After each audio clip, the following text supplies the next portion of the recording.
What happened at Sizzleslam? What did Sir Purr do at Sizzleslam? That question has such a simple answer. However, that simple answer has significant implications which will shake and rock the foundations of the CWF right down to its pathetic core.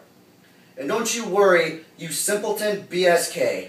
Before I get into the significance of my victory, I will try to speak in as many one-syllable words as possible before I start speaking at the level of a college graduate.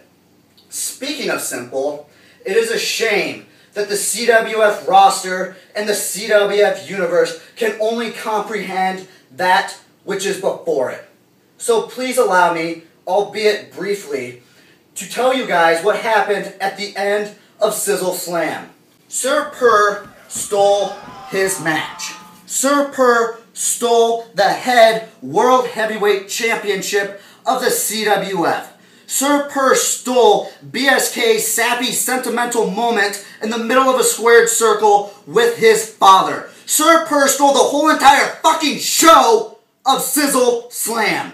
What the hell did BSK do other than lose and throw a childish temper tantrum?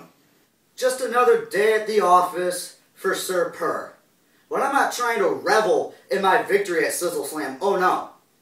Instead, I am lamenting my whole entire participation in the shitty, independent wrestling circuit called the CWF.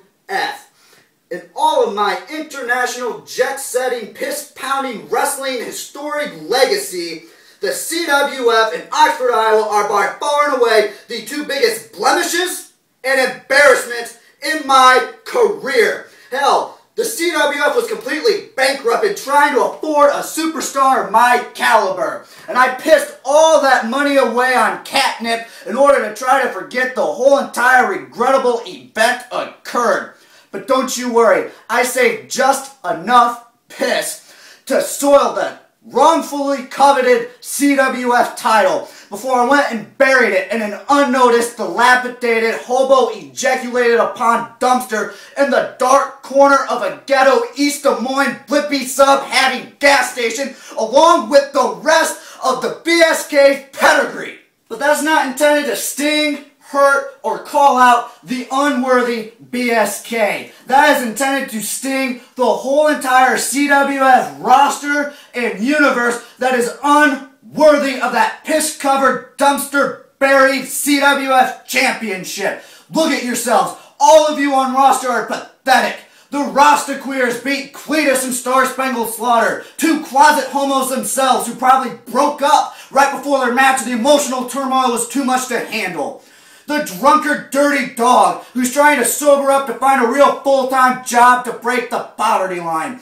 The Bone, he claims to be a ladies' man, but yet he's a one-woman man with the dog's bitch and hasn't left the house since he settled down with her.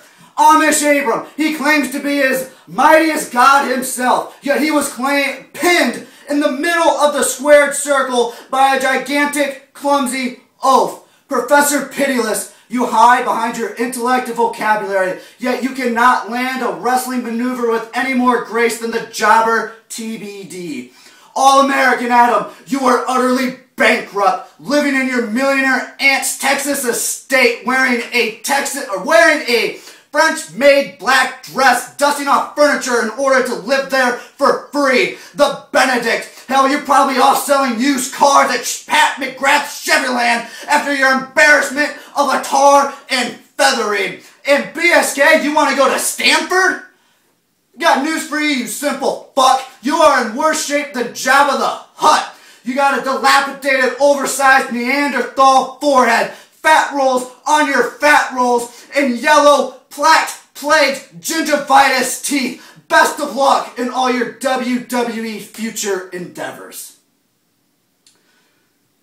Sir Purr is better than all of you. Not because of talent, charisma, or his astonishing good looks. It's because Sir Purr is not a wannabe. Sir Purr is not a poser. Sir Purr is not an entertainer. And Sir Purr is not behind a gimmick. Sir Purr is motherfucking Sir Purr. I have always, and I will continue to always rise to the top, because that is what cream does. It rises to the top. And Sir Purr is creamier than the whole milk which he pounds on a daily basis. That being said, I would like to issue a formal challenge. What I think is an impossible challenge to a man at the next CWF event.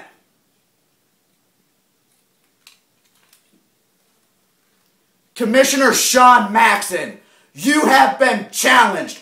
I dare you to find an opponent who is worthy of Sir Purr returning to the CWF, and I dare you to find a bank who is willing to lend your broke ass the money that is necessary to do so.